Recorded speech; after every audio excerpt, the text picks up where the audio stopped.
অন্যতম একটি মাছ। মাগুর মাছে রয়েছে নানা ধরনের পুষ্টিগুণ। মাগুর মাছ খেতে সুস্বাদু হওয়ার কারণে বাজারে এই মাছের রয়েছে ব্যাপক মূল্য এবং চাহিদা।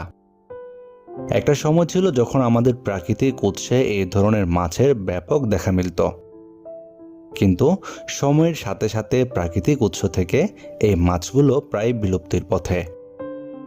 তবে পুকুরে মাগুর মাছ চাষের ক্ষেত্রে ব্যাপক সম্ভাবনা এবং ভালো ফলাফল পাওয়ার কারণে অনেক মৎস্য খামারি ভাইরাই এই দেশি মাগুর মাছের পুকুরে লাভজনকভাবে চাষ করে আসছেন। তবে অনেক মৎস্য খামারি ভাইরাই চাষ করতে গিয়ে পড়েন নানা ধরনের ঝামেলায়। তার মধ্যে অন্যতম একটি দুশ্চিন্তার বিষয় হচ্ছে মাগুর মাছের খাবার,